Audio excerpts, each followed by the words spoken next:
Perkenalkan, nama saya Yasmin Azahrus Martanisa, NIM akhir 005. Perkenalkan, nama saya Dewiani Saputri Sugiarto, NIM 077 dari kelas H. Nama saya Sabrina Giva Akila, NIM 041 dari kelompok 6 kelas H. Perkenalkan, saya Dinda Airofika dengan NIM terakhir 071. Saya Alisa Dorotul Fuada dengan 3 nomor NIM terakhir 099. Perkenalkan, nama saya Gladys Oris Belian dari kelas H dengan 3 NIM terakhir 131. Di sini saya akan menjelaskan tentang gambaran mekanisme dari manajemen operasi dan produksi. Manajemen operasi dan produksi terdiri dari 3 aspek. Yang pertama adalah perencanaan sistem produksi yang terdiri dari perencanaan produk, perencanaan lokasi pabrik, perencanaan letak fasilitas produksi, perencanaan lingkungan kerja, dan perencanaan standar produksi. Aspek yang kedua adalah sistem pengendalian produksi. Dalam sistem pengendalian produksi terdiri dari pengendalian proses produksi, pengendalian bahan baku, pengendalian tenaga kerja, pengendalian biaya produksi, pengendalian kualitas, dan pemeliharaan. Dan aspek yang terakhir adalah sistem informasi produksi, yang terdiri dari struktur organisasi, produksi atas dasar pesanan, dan produksi untuk persediaan di pasar. Dari ketiga aspek tersebut dan juga komponen-komponennya tersebut, agar dapat berjalan dengan baik perlu disediakan dan dilakukan proses manajemen POACC. Di sini saya akan menjelaskan tentang mengapa peroperasi dikatakan suatu sistem yang produktif. Operasi dikatakan menjadi suatu sistem yang produktif karena di manajemen operasi terdapat adanya sistem transformasi, yaitu berubahnya sebuah input menjadi barang ataupun jasa.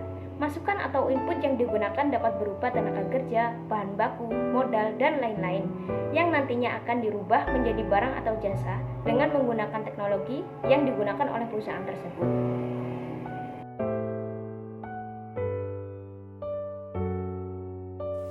Yang membedakan antara produksi dan operasi adalah produksi merupakan keseluruhan dari proses produksi barang dan jasa pada perusahaan yang meliputi pencarian ide, perencanaan desain teknis, dan juga pengerjaan.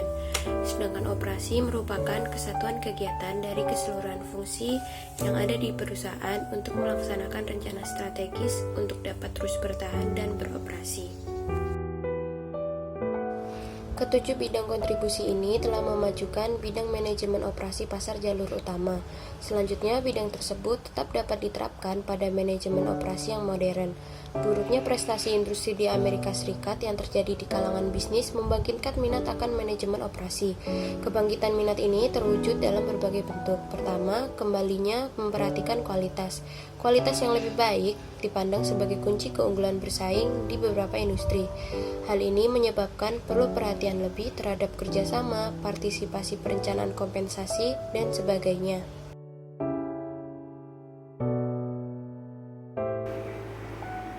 Selanjutnya yaitu gambaran dan penjelasan sistem operasi atau produksi.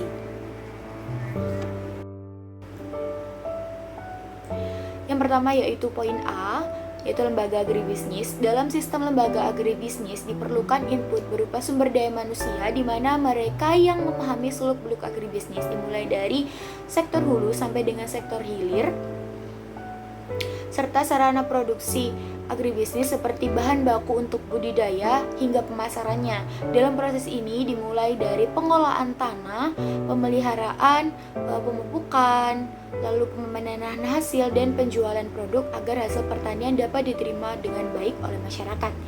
Poin B yaitu rumah sakit. Dalam sistem operasi rumah sakit diperlukan input berupa tenaga medis, obat-obatan, peralatan medis, serta sarana dan prasarana penunjang yang lainnya yang digunakan untuk mendiagnosis dan merawat pasien hingga mendapatkan kesembuhan.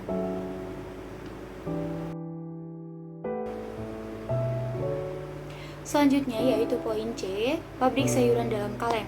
Dalam sistem operasi sebuah pabrik pengalengan sayuran perlukan adanya input berupa sumber daya manusia yang baik dapat memilih atau menyortir bahan baku, proses produksi, dan sumber daya pemasaran.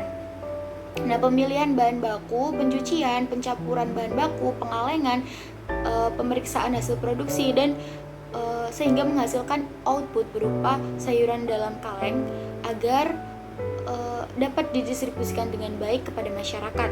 Selanjutnya, poin D yaitu Fakultas Pertanian. Dalam sistem operasi Fakultas Pertanian dibutuhkan input berupa mahasiswa, tenaga pengajar yang kualifikasi di bidang pertanian, tenaga pelayanan akademik, tenaga administrasi, petugas pelayanan kelas, keamanan, dan yang lainnya, serta sarana dan prasarana penunjang seperti ruang kelas, laboratorium, tempat praktikum, serta tempat parkir, melaksanakan kegiatan belajar mengajar di Fakultas Pertanian untuk menghasilkan output berupa lulusan yang berkualifikasi pada bidang pertanian dan penelitian pada bidang pertanian.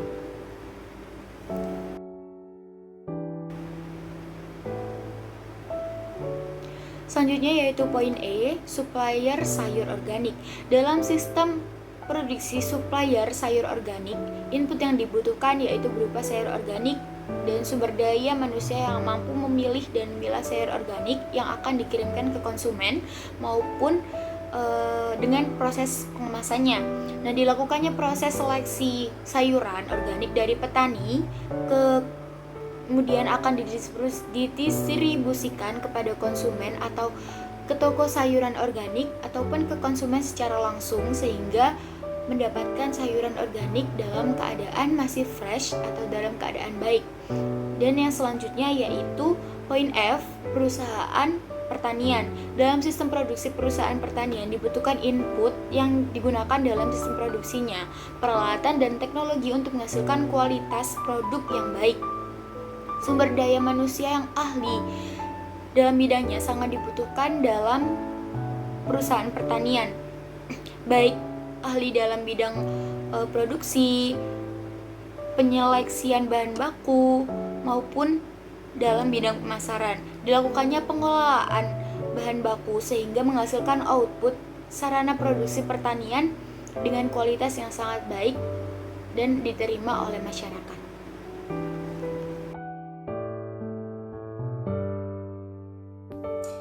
Pada sistem operasi supermarket buah dan sayur diperlukan bahan baku buah dan sayur yang berkualitas baik, sehingga perlu adanya proses penyeleksian terhadap sayur dan buah tersebut.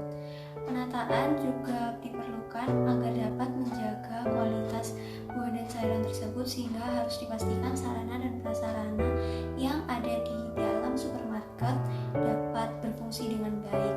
Selain itu perlu adanya tenaga kerja seperti staf, karyawan, atau kasir yang mengecek secara berkala kualitas buah dan sayur tersebut agar saat sampai di tangan konsumen kualitasnya tetap baik.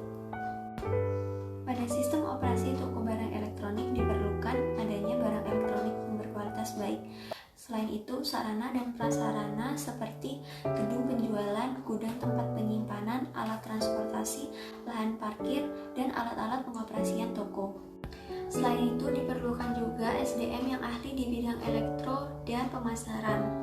Staf yang ahli di bidang elektro bertugas untuk mengecek apakah barang elektronik dapat berfungsi dengan baik dan memiliki kualitas yang baik atau tidak.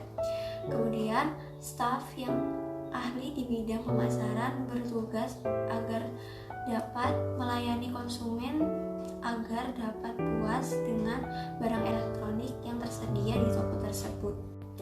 Selain itu, tenaga kerja yang lainnya dipastikan harus memberikan pelayanan yang baik agar konsumen juga merasa puas saat belanja di toko elektronik tersebut. Pada sistem produksi pabrik mebel diperlukan bahan baku kayu, kemudian peralatan dan teknologi untuk menghasilkan kualitas yang baik, dan gedung, gudang penyimpanan, dan alat transportasi.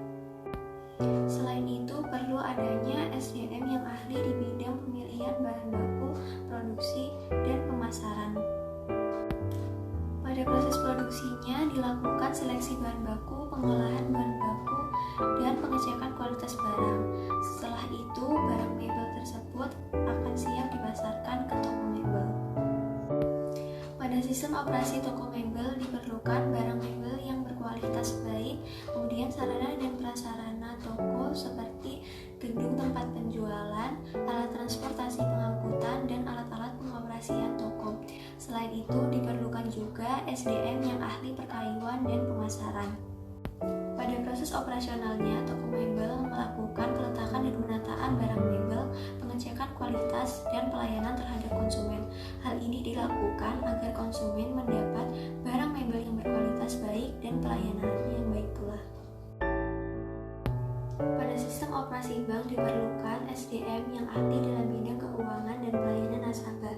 Selain itu diperlukan juga sarana dan prasarana seperti gedung, tempat penyimpanan uang, peralatan dalam melayani nasabah, lahan parkir, dan juga dana dalam pengoperasiannya. Pada proses operasionalnya dilakukan pengelolaan dana nasabah serta pelayanan yang terbaik untuk nasabah. Hal ini dilakukan agar nasabah mendapatkan kepuasan dalam menerima jasa keuangan yang diberikan oleh bank tersebut. Pada sistem operasi asuransi diperlukan SDM yang ahli pada bidang keuangan dan pelayanan asuransi, serta sarana dan prasarana seperti gedung, lahan parkir, serta peralatan untuk nasabah asuransi. Pada proses operasionalnya dilakukan pengelolaan dana asuransi serta pelayanan terbaik untuk nasabah asuransi. Hal ini dilakukan agar nasabah asuransi mendapatkan kepuasan dalam pelayanan jasa asuransi tersebut. Pada sistem operasi dan produksi restoran diperlukan bahan baku makanan maupun minuman yang perlu diolah untuk disajikan kepada konsumen.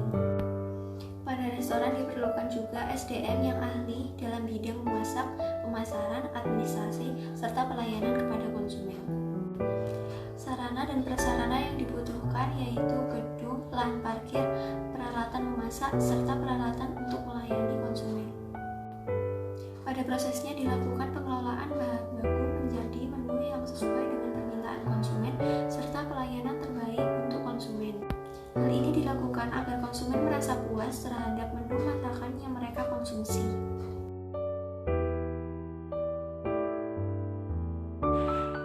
Untuk selanjutnya saya akan menjelaskan terkait istilah-istilah yang ada pada manajemen operasi dan produksi. Untuk yang pertama yakni produksi. Produksi merupakan suatu kegiatan yang dapat mengubah sebuah input menjadi output, dan kegiatan ini juga dapat diartikan menciptakan nilai guna pada barang atau jasa sehingga nantinya dapat digunakan untuk pemenuhan kebutuhan hidup manusia. Dan hal itu dipaparkan oleh Manalu DKK tahun 2017. Tidak hanya itu, produksi juga memiliki beberapa tujuan, diantaranya yaitu yang pertama, pemenuhan kebutuhan manusia, yang kedua, yaitu untuk mendapatkan keuntungan dari proses produksi yang dilakukan, yang ketiga, untuk menghasilkan barang setengah jadi, yang nantinya akan dilanjutkan ke produksi yang berikutnya, dan yang terakhir adalah untuk memacu pertumbuhan produksi lain sehingga dapat mengurangi pengangguran yang ada di masyarakat. Untuk yang kedua yakni produk. Menurut Siregar tahun 2018, produk merupakan sesuatu yang memiliki manfaat untuk pemenuhan kebutuhan hidup sehari-hari, atau bisa dibilang untuk memenuhi keinginan dari konsumen. Bentuk dari produk yang dapat dijadikan sebagai pemenuhan kebutuhan ataupun keinginan dari konsumen dapat berupa objek fisik, pelayanan atau jasa, pengalaman, kemudian sebuah kegiatan, orang, tempat, ide, atau berbagai wujud produk lainnya. Yang ketiga yakni jasa. Jasa merupakan tindakan atau aktivitas pelayanan yang diberikan kepada seseorang atau pihak lain yang dapat berupa tawaran untuk melakukan sesuatu kepada pihak tersebut. Jasa pada dasarnya memiliki sifat yakni intangible atau tidak memiliki wujud. Dalam hal ini, konsumen atau pihak yang diberikan pelayanan akan berperan terlibat aktif dalam kegiatan produksi menurut Nugraha DKK tahun 2013. Yang selanjutnya yakni proses produksi. Menurut Herawati DKK tahun 2016, proses produksi merupakan sebuah cara, teknik atau metode untuk melakukan sesuatu sebagai upaya menciptakan atau menambah nilai guna dari suatu barang dan jasa dengan menggunakan sumber daya yang ada meliputi tenaga kerja, mesin atau alat, dana atau modal, dan bahan baku. Untuk yang kelima yakni ada faktor-faktor produksi. Faktor-faktor produksi merupakan kumpulan benda yang terbagi menjadi dua jenis, yakni benda alam dan juga benda ciptaan manusia yang akan digunakan sebagai sarana untuk menghasilkan, memproduksi atau menciptakan suatu barang dan jasa, dan kemudian digunakan dalam pemenuhan kebutuhan hidup sehari-hari menurut Manalo DKK tahun 2017. Yang selanjutnya yakni nomor 6 ada produsen. Produsen adalah orang atau pihak yang akan melakukan kegiatan produksi, menciptakan atau menghasilkan sebuah barang atau jasa sebagai outputnya. Nantinya output yang akan dihasilkan oleh produsen akan dijual kepada konsumen atau distributor. Pihak ini juga memiliki peran penting dalam hal ketersediaan kebutuhan pasar untuk pemenuhan kebutuhan dari konsumen. Untuk yang ketujuh yakni ada produktivitas. Produktivitas adalah suatu perbandingan yang terjadi antara hasil atau output dari sebuah produksi dengan sumber daya yang akan dimanfaatkan dalam suatu kegiatan produksi tersebut. Sehingga produktivitas erat hubungannya dengan efisiensi dan juga efektivitas.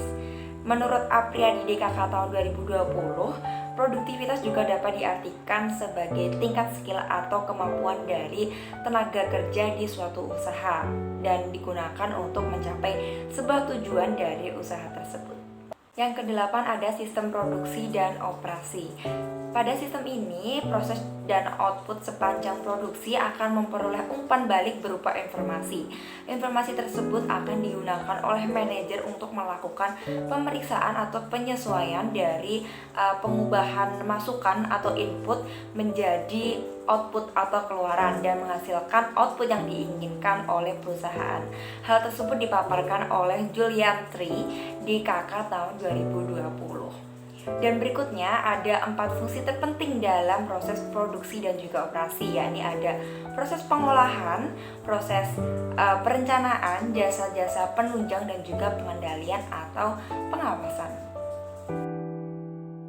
Yang kesembilan yakni ada perencanaan produk. Perencanaan produk merupakan suatu kegiatan yang dilakukan untuk merencanakan serta mengendalikan input atau material dari produksi atau usaha yang akan kita laksanakan dan kemudian akan mendapatkan keuntungan yang optimal dan juga tujuan perusahaan pun akan tercapai. Pada poin ke-10 yakni ada perencanaan produksi. Perencanaan produksi adalah kegiatan yang dilakukan sebagai upaya untuk menetapkan produk apa yang akan diusahakan, kemudian jumlah produk, kemudian waktu penyelesaian dari produksi dan sumber atau modal yang dibutuhkan untuk melakukan produksi tersebut. Untuk fungsi dari perencanaan produksi sendiri, yaitu yang pertama ada memperkirakan permintaan produk yang terjadi di masa mendatang, kemudian menetapkan jumlah pesanan dari bahan baku yang dibutuhkan dalam produksi, kemudian menyeimbangkan antara semua hal atau semua aspek yang terjadi dalam produksi, dan yang terakhir untuk membuat jadwal dari pelaksanaan produksi tersebut. Di sini saya akan melanjutkan pembahasan mengenai istilah-istilah yang ada di modul 1. Urutan proses produksi, yaitu rangkaian yang terdiri dari langkah-langkah berurutan mulai dari pengolahan bahan baku, membentuk, menyelesaikan, dan mengawasi kualitas produk hingga sampai ke tangan konsumen. Umumnya, proses ini dibagi menjadi 4 tahapan, yaitu perencanaan, penentuan alur, penjadwalan, dan perintah untuk memulai produksi. Schedule produksi bertujuan untuk menetapkan dan menentukan jadwal tiap alur produksi setelah diselesaikannya pembuatan alur tersebut.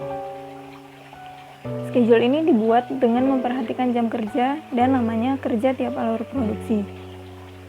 Perintah kerja atau dispatching merupakan proses menetapkan dan menentukan proses memberikan perintah untuk memulai melakukan pekerjaan atau produksi. Bill of material merupakan gambaran produk akhir yang terdiri dari item, bahan atau material yang dibutuhkan untuk merakit, mencampur, atau memproduksi produk akhir. Bill of material ini berfungsi untuk menentukan item yang harus diproduksi oleh manufacturing engineer. Order pabrik merupakan modul berisikan perintah yang diperlukan untuk memproduksi barang dan biasanya diklasifikasikan ke dalam urutan material dan ketertiban subkontrak. Job lot shop merupakan perencanaan produk yang diproses dalam jumlah lot. Mass production shop merupakan proses produksi dalam jumlah besar dan berturut-turut. Luas produksi merupakan besarnya jumlah dan ragam produk yang dihasilkan untuk suatu periode tertentu atau kapasitas yang digunakan oleh perusahaan dalam suatu periode dan luasnya dapat berubah-ubah pada tiap periode. Yang terakhir, luas perusahaan, yaitu kapasitas yang tersedia pada suatu perusahaan tertentu dan luasnya relatif tetap dari periode ke periode.